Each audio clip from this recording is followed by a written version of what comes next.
एक शो जिसे लेकर पूरे DHH में बायकॉट करने की बातें चल रही हैं। एक शो जिसकी मैनेजमेंट के साथ क्रिएटर्स और ऑडियंस की काफी कंट्रोवर्सीज हुई हैं। और एक शो जिसे इग्नोर करना शायद इंडियन हिप हॉप के फ्यूचर को इग्नोर करने जैसा हो सकता है। तो बड़ा सवाल ये है कि क्या MTV हसल के 5th सीजन को देखना चाहिए या बायकॉट कर देना चाहिए, क्योंकि एक तरफ इमोशंस हैं तो दूसरी तरफ पूरा कल्चर है। तो इस वीडियो में आपको 5 ऐसे रीजंस बताऊंगा जिसके बाद आप खुद बोलोगे कि हसल तो देखना पड़ेगा। तो वीडियो में एंड तक बने रहना।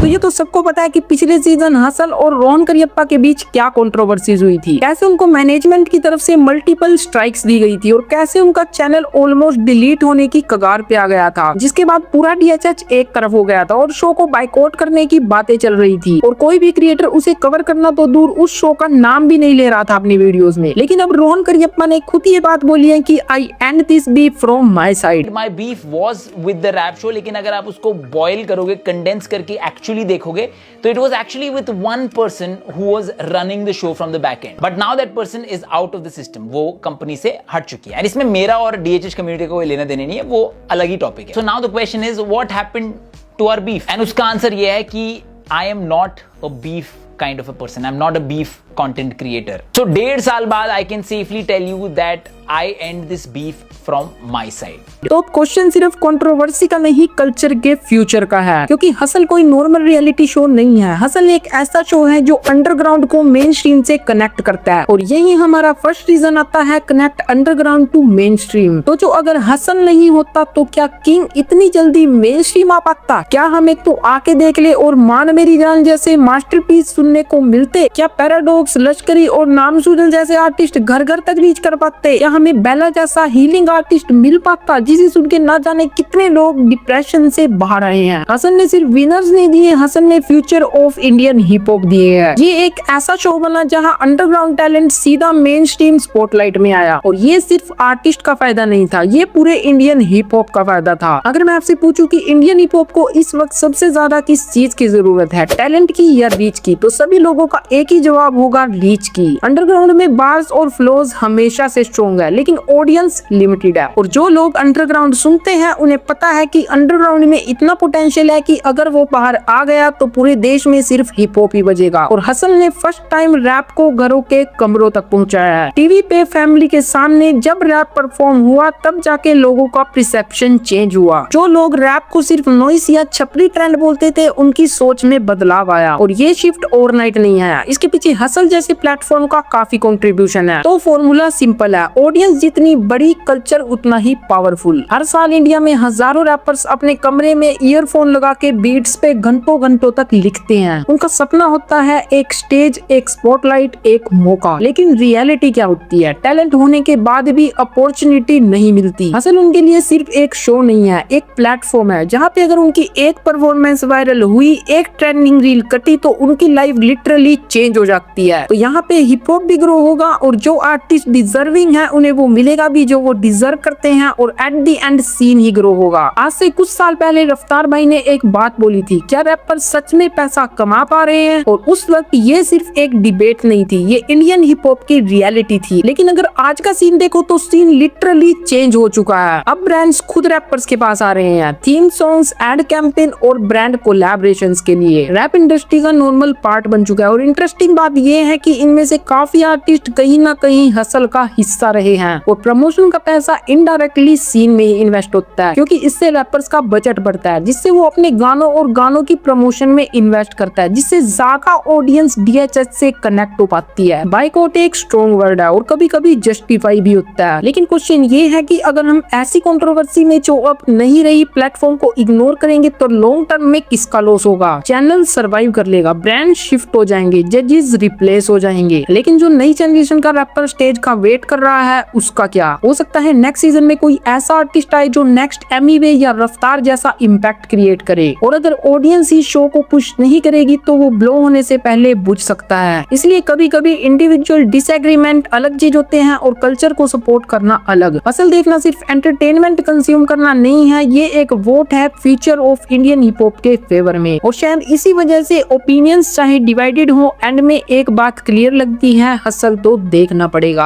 अब तुम बताओ, तुम नेक्स्ट सीजन देखोगे या बाइकआउट करोगे? कमेंट में अपना ऑनेस्ट ओपिनियन जरूर लिखना, और अगर वीडियो ने आपका थोड़ा सा भी पर्सपेक्टिव चेंज किया हो तो वीडियो को लाइक शेयर कर देना, और चैनल पे नहीं हो तो चैनल को सब्सक्राइब कर देना।